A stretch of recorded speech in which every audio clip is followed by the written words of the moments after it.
Ngara numidawairam phongkiba Kangleipak Meraki pause digi maru oiba pau khara khangasaraga miyamda khudo tamjige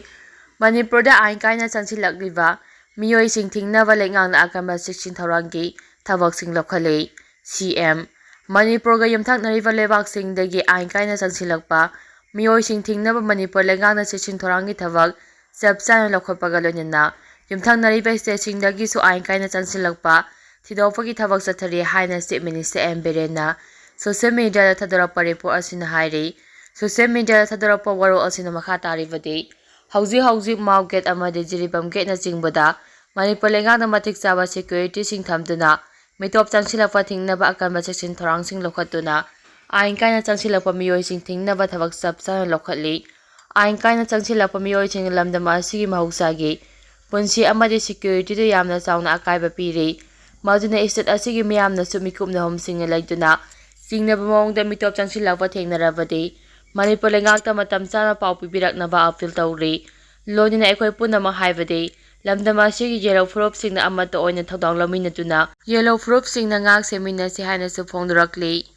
makha tarapa pauda Youth of Manipur gi thami mari police na phajingkhrei Youth of Manipur yom gi thami mari ngasi ahi nongalamdai pung 3 makharam taba matamda police kangu amana masa masagi mayumdagi phatna pokre haidei police na phajingkhraba Youth of Manipur gi thami mari adudei laurembam sithangamba jai kunga taru langthabang kunja Maisnam Robinson nambo kongkham jai kunga manga texam bisal jai kunga taru kokaite akham lekai amade wahengbam thoi wangkhai kongbo lekai degi nei police na faraba yomgi thami mari asigi manungda wahengbam thoi hariba asidei juvenile oibana ngasi thadokhrei aduga atai hauze police ka sadide leiba yomgi thami ahum adugi matakta FIR case lakhoi hairi hauzi fawagi oinati makhoi fawagi chap chaba maram khangma ngamdri adom oina ma state asigi irangda maisa hapchinuna heini lusinanaba sarau simba kuki MLA taragi mathakta BJP lengang thabak lakholo hajina khongjang jangsilliba transgender activist malem thongam na ngarang masa matanda sijagane hajina khongjang jangsinbada police na phajingkhiba adugi matung Youth of Manipur amasung miyamna malembo thadokadabane haina ngarang numida khongjang jangsinkiba aduga mai leilamgadra haina chingnari makha tarapa pauda Manipur lengakta sogottabagi phirep launaba MPP ki Delhi mifam yaithokhrei sei amaga tha taruk helaklaba Manipur da thokliba kanglup anigi irang asida National People Party MPP ki maikaidigi Manipur BJP lengakta irang asi yengsinanaba akama wafum khara thamkhiba galonina thabak ta onthoroknaba matam phawa pikhiba laikhrei aduba ngasi phawa BJP lenga asina ngasi phawa thabakta onthoroktaba asina MPP na BJP lenga asibo sogotpa natraga sogotloidra haibagi aroiba phirep ama Delhi da ngarang phangthokani haina taramba party asigi executive meeting adu yaithokhrei press na phoma paugi matuk inade party asigi executive meeting aduda saruk yagadaba Meghalaya gi deputy chief minister khangawduna stroke torakpadegi hospital da lengduna leirakpa state asigi rajya sabha member amade executive committee gi member amana leva asigi mapana jakhiba amade national vice president Anisu Durga Puja tharonggi damak laikhiba maramna mifam asi yaithokibane hairei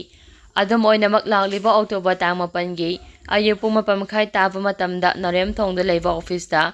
MPP Manipur state ki oina executive meeting pangthokuna lekha taba wafam puthokuna khanagani hairei makha tarapa pauda puba thangba ngamloidaba sengkhagi mayokta wangjing lamding kaithelda dukan phamba singna wakam phamkhrei wangjing lamding kaithelda leiriba dukal singda puba thangba ngamloidaba sengkhai demand torapobo yaningdei aki akhang piganu aikhoi maite masa ngaktane haina wangjing lamding shopkeeper development association gi thongmi singna dukan thong londina waka mi phamdina khongjang sangsingkhrei pan dukan sing pharmacy sing amade kaithel thingjinjina ngasi Thawar district ki wangjing lamding kaithelda pangthokkiba waka mi phamaduda saruk yakhiba association adugi advisor khundrakpham dinamanina phongdokhibada mamang chaigi me 3 dagi lamdama sida thokliba azabalanjao asina maram oiraga khangda ngauraga thamliba praja amagum yamsu hingli imalebausu kandaba yadei ana ayek yorpada su lengdaba yadei ichai chu singi mahima sing tamandaba su yadei marak asida irang asina maram oiraga kaithela se ningthina phamdana leilakpana senthok lambigi phibam asi aduki matik soksilakli irang asi horokpadagi kaithel asida phamliba dukal phamliba sing posit leiktabadagi ꯃꯃꯤꯡꯇꯒꯤ ꯑꯣꯏꯅ ꯗꯨꯀꯥꯜ ꯐꯝꯂꯤꯕꯅꯤ꯫ ꯗꯨꯀꯥꯜꯒꯤ ꯚꯔꯥꯕꯨ ꯄꯤꯅꯅꯕ ꯏꯃꯨꯡ ꯃꯅꯨꯡ ꯄꯨꯅꯕ ꯍꯣꯠꯅꯕꯗ ꯑꯆꯧꯕ ꯈꯨꯗꯣꯡꯆꯥꯗꯕ ꯃꯥꯌꯣꯛꯅꯗꯨꯅ ꯂꯩꯔꯤ꯫ ꯑꯁꯤꯒꯨꯝꯕ ꯇꯥꯟꯖꯥ ꯑꯁꯤꯗ ꯏꯃꯥ ꯂꯩꯕꯥꯛ ꯀꯟꯗꯕ ꯌꯥꯗꯦ, ꯏꯔꯝꯗꯝ ꯀꯟꯗꯕ ꯌꯥꯗꯦ꯫ ꯑꯩꯈꯣꯏꯒꯤ ꯊꯋꯥꯏ ꯀꯟꯕꯤꯔꯤꯕ ꯉꯥꯛ ꯁꯦꯟꯕꯤꯔꯤꯕ ꯏꯔꯩꯆꯥꯁꯤꯡ, ꯑꯊꯧꯕꯁꯤꯡ ꯄꯨꯛꯅꯤꯡ ꯋꯥꯈꯜ ꯁꯣꯟꯊꯍꯟꯕ ꯌꯥꯗꯦ ꯍꯥꯏꯕꯒꯤ ꯋꯥꯈꯜꯂꯣꯟꯗ ꯃꯈꯣꯏꯒꯤꯗꯃꯛꯇ ꯐꯤꯖꯤꯀꯦꯜꯂꯤ, ꯃꯦꯟꯇꯦꯜꯂꯤ, ꯃꯣꯔꯦꯜꯂꯤ, ꯐꯥꯏꯅꯥꯟꯁꯤꯌꯦꯜꯂꯤ ꯁꯄꯣꯔꯠ ꯇꯧꯗꯕ ꯌꯥꯗꯦ ꯍꯥꯏꯕꯒꯤ ꯋꯥꯈꯜꯂꯣꯟꯗ ꯐꯤꯔꯦꯞ ꯂꯩꯖꯕꯒ ꯂꯣꯏꯅꯅ ꯊꯕꯛ ꯇꯧꯖꯔꯤ꯫ ꯋꯥꯈꯜꯂꯣꯟ ꯑꯁꯤꯗ ꯑꯍꯜ ꯂꯃꯟꯁꯤꯡ ꯈꯟꯅꯔꯒ ꯂꯨꯞ ꯑꯣꯔꯒꯅꯥꯏꯖꯦꯁꯟꯁꯤꯡꯅ ꯃꯇꯦꯡ ꯅꯤꯔꯛꯄ ꯈꯨꯗꯤꯡꯃꯛ ꯌꯥꯝꯕ ꯌꯥꯝꯗꯕ ꯃꯇꯦꯡ ꯇꯧꯗꯨꯅ ꯂꯥꯛꯂꯤ꯫ ꯃꯗꯨꯗꯁꯨ ꯅꯠꯇꯅ ꯂꯥꯜ ꯑꯁꯤꯗ ꯁꯔꯨꯛ ꯌꯥꯔꯨꯕ ꯐꯥꯎꯕ ꯌꯥꯎꯈ꯭ꯔꯦ꯫ ꯂꯣꯏꯅꯅ ꯊꯧꯃꯤ ꯈꯔꯗꯤ ꯄꯨꯟꯁꯤ ꯀꯠꯈꯤꯕ ꯌꯥꯎꯔꯕꯅꯤ꯫ ꯃꯁꯤ ꯄꯨꯝꯅꯃꯛ ꯋꯥꯡꯖꯤꯡ ꯂꯝꯗꯤꯡꯒꯤ ꯃꯤꯌꯥꯝꯅ ꯈꯪꯅꯔꯤꯕꯅꯤ ꯍꯥꯏꯕ ꯋꯥꯐꯝꯁꯨ ꯐꯣꯡꯗꯣꯛꯈꯤ꯫ ꯃꯍꯥꯛꯅ ꯃꯈꯥ ꯇꯥꯈꯤꯕꯗ ꯑꯩꯈꯣꯏꯕꯨ ꯉꯥꯛꯄꯤ ꯁꯦꯟꯕꯤꯔꯤꯕ ꯑꯊꯧꯕ ꯑꯊꯧꯕꯤꯁꯤꯡꯗ ꯂꯨꯞ ꯑꯁꯤꯒꯤ ꯊꯧꯃꯤꯁꯤꯡꯅ ꯈꯥꯏꯅꯔꯒ ꯃꯇꯦꯡ ꯇꯧꯖꯔꯤꯕꯁꯤꯡ ꯑꯁꯤ ꯊꯃꯣꯏ ꯁꯦꯡꯅ ꯄꯤꯖꯕꯅꯤ꯫ ꯃꯁꯤꯗ ꯏꯔꯩꯆꯥꯁꯤꯡꯅ ꯍꯔꯥꯎ ꯍꯔꯥꯎ ꯂꯧꯁꯤꯟꯕꯤꯌꯨ꯫ ꯉꯁꯤ ꯐꯝꯖꯔꯤꯕ ꯋꯥꯀꯠ ꯃꯤꯐꯝ ꯑꯁꯤ ꯀꯅꯥ ꯑꯃꯠꯇꯒꯤ ꯃꯥꯌꯣꯛꯇ ꯅꯠꯇꯦ꯫ ꯏꯆꯤꯜ ꯏꯅꯥꯎꯁꯤꯡꯅ ꯂꯥꯟꯅꯁꯨ ꯂꯧꯕꯤꯒꯅꯨ꯫ ꯑꯩꯈꯣꯏ ꯍꯤꯡꯈꯤꯁꯤ ꯑꯃꯗꯤ ꯍꯤꯡꯃꯤꯟꯅꯁꯤ ꯍꯥꯏꯕ ꯋꯥꯈꯜꯂꯣꯟ ꯑꯗꯨꯗ ꯑꯄꯤꯜ ꯇꯧꯈꯤ꯫ ꯉꯁꯤꯒꯤ ꯋꯥꯀꯠ ꯃꯤꯐꯝ ꯑꯗꯨꯗ ꯏꯃꯨꯡ ꯄꯨꯕ ꯉꯝꯅꯕ ꯗꯨꯀꯥꯟ ꯐꯝꯖꯔꯤꯕꯁꯤꯡꯗ ꯑꯋꯥꯕ ꯄꯤꯕꯤꯒꯅꯨ꯫ ꯑꯉꯝꯕ ꯃꯇꯦꯡ ꯇꯧꯕꯗ ꯍꯔꯥꯎ ꯍꯔꯥꯎ ꯂꯧꯕꯤꯌꯨ꯫ ꯇꯧꯔꯤꯕ ꯏꯔꯥꯡ ꯑꯁꯤꯗ ꯑꯉꯝꯕ ꯃꯇꯦꯡ ꯇꯧꯗꯨꯅ ꯂꯥꯛꯂꯤꯕꯅꯤ꯫ ꯍꯧꯔꯤꯕ ꯏꯔꯥꯡ ꯑꯁꯤꯒꯤ ꯈꯨꯗꯣꯡꯆꯥꯕ ꯂꯧꯔꯒ ꯁꯦꯜ ꯆꯥꯎꯅ ꯈꯥꯏꯒꯅꯨ ꯍꯥꯏꯅ ꯊꯥꯕ ꯕ꯭ꯔꯦꯀꯔꯁꯤꯡꯁꯨ ꯁꯤꯖꯤꯟꯅꯈꯤ꯫ ꯃꯈꯥ ꯇꯥꯔꯛꯄ ꯄꯥꯎꯗ ꯆꯤꯟꯖꯥꯛꯇ ꯃꯤꯄꯥꯜ ꯇꯥꯡꯗꯅ ꯍꯤꯡꯕ ꯉꯝꯂꯕꯗꯤ ꯅꯦꯁꯅꯦꯜ ꯍꯥꯏꯋꯦꯁꯤꯡꯅ ꯇꯧꯔꯤꯕ ꯏꯀꯣꯅꯣꯃꯤ ꯕ꯭ꯂꯣꯀꯦꯠ ꯃꯁꯥ ꯃꯊꯟꯇ ꯂꯦꯞꯆꯈꯤꯒꯅꯤ꯫ ꯁꯃꯨꯉꯧ ꯃꯩꯍꯧꯔꯣꯜꯗꯒꯤ ꯍꯧꯅ ꯃꯅꯤꯄꯨꯔ ꯑꯁꯤ ꯆꯤꯟꯖꯥꯛꯇ ꯃꯤꯄꯥꯜ ꯇꯥꯡꯗꯕ ꯂꯝꯗꯝ ꯑꯃꯅꯤ꯫ ꯃꯅꯤꯄꯨꯔꯗ ꯆꯤꯟꯖꯥꯛꯀꯤ ꯑꯋꯥꯠꯄ ꯂꯩꯇꯅ ꯏꯟꯗꯤꯌꯥꯒꯤ ꯑꯇꯣꯞꯄ ꯁ꯭ꯇꯦꯠꯁꯤꯡꯗꯒꯤ ꯃꯇꯦꯡ ꯅꯤꯔꯨꯗ꯭ꯔꯕꯗꯤ ꯅꯦꯁꯅꯦꯜ ꯍꯥꯏꯋꯦꯁꯤꯡꯗ ꯃꯤꯑꯣꯏ ꯈꯔꯅ ꯇꯧꯔꯤꯕ ꯏꯀꯣꯅꯣꯃꯤ ꯕ꯭ꯂꯣꯀꯦꯠ ꯑꯁꯤ ꯃꯁꯥ ꯃꯊꯟꯇ ꯂꯦꯞꯆꯈꯤꯒꯅꯤ ꯍꯥꯏꯅ ꯃꯅꯤꯄꯨꯔ ꯄꯤꯄꯜꯁ ꯗꯦꯃꯣꯀ꯭ꯔꯦꯇꯤꯛ ꯐ꯭ꯔꯟꯠꯒꯤ ꯁꯦꯀ꯭ꯔꯦꯇꯔꯤ ꯑꯦ. ꯁꯃꯨꯉꯧꯅ ꯐꯣꯡꯗꯣꯛꯈ꯭ꯔꯦ꯫ ꯋꯥꯐꯝ ꯑꯁꯤ ꯉꯁꯤ ꯅꯨꯡꯊꯤꯜ ꯃꯦꯖꯣꯈꯣꯜꯗ ꯂꯩꯕ ꯃꯅꯤꯄꯨꯔ ꯄ꯭ꯔꯦꯁꯀꯤ ꯀꯧꯕ꯭ꯔꯨ ꯍꯣꯜꯗ ꯄꯥꯡꯊꯣꯛꯄ ꯄꯥꯎꯒꯤ ꯃꯤꯐꯝ ꯑꯃꯗ ꯃꯍꯥꯛꯅ ꯐꯣꯡꯗꯣꯛꯈꯤꯕꯅꯤ꯫ ꯃꯍꯥꯛꯅ ꯃꯈꯥ ꯇꯥꯅ ꯍꯥꯏ ꯃꯅꯤꯄꯨꯔ ꯂꯩꯉꯥꯛꯀꯤ ꯃꯔꯤ ꯂꯩꯅꯕ ꯗꯤꯄꯥꯔꯠꯃꯦꯟꯠꯁꯤꯡꯅ ꯑꯃꯠꯇ ꯑꯣꯏꯅ ꯃꯊꯧ ꯅꯤꯡꯊꯤꯅ ꯄꯥꯡꯊꯣꯛꯇꯨꯅ ꯃꯅꯤꯄꯨꯔꯗ ꯆꯥꯊꯣꯛ ꯃꯔꯥꯡ ꯀꯥꯏꯅ ꯄꯨꯊꯣꯛꯇꯨꯅ ꯆꯤꯟꯖꯥꯛꯇ ꯃꯤꯄꯥꯜ ꯇꯥꯡꯗꯅ ꯍꯤꯡꯕ ꯉꯝꯂꯕꯗꯤ ꯃꯅꯤꯄꯨꯔꯒꯤ ꯂꯥꯏꯐꯂꯥꯏꯟ ꯑꯣꯏꯔꯤꯕ ꯅꯦꯁꯅꯦꯜ ꯍꯥꯏꯋꯦꯁꯤꯡꯗ ꯃꯤꯑꯣꯏ ꯈꯔꯅ ꯌꯥꯝꯅ ꯇꯣꯏꯅ ꯁꯦꯟꯒꯥꯏ ꯊꯨꯝꯒꯥꯏ ꯇꯧꯗꯨꯅ ꯑꯀꯤ ꯑꯈꯪ ꯄꯤꯕꯒꯤ ꯊꯕꯛ ꯇꯧꯔꯤꯕ ꯑꯃꯗꯤ ꯏꯀꯣꯅꯣꯃꯤ ꯕ꯭ꯂꯣꯀꯦꯠ ꯇꯧꯗꯨꯅ ꯃꯅꯤꯄꯨꯔꯒꯤ ꯃꯤꯌꯥꯝꯗ ꯑꯋꯥꯕ ꯄꯤꯔꯤꯕ ꯑꯁꯤ ꯇꯧꯔꯝꯂꯣꯏ꯫ ꯏꯀꯣꯅꯣꯃꯤ ꯕ꯭ꯂꯣꯀꯦꯠ ꯑꯁꯤꯅ ꯑꯋꯥꯕ ꯄꯤꯔꯤꯕ ꯑꯁꯤꯗꯤ ꯅꯣꯡꯃꯒꯤ ꯁꯨꯖ ꯅꯣꯝꯖꯗꯨꯅ ꯆꯔꯥ ꯇꯥꯟꯖꯔꯤꯕ ꯃꯤꯑꯣꯏꯁꯤꯡ ꯈꯛꯇꯗꯅꯤ꯫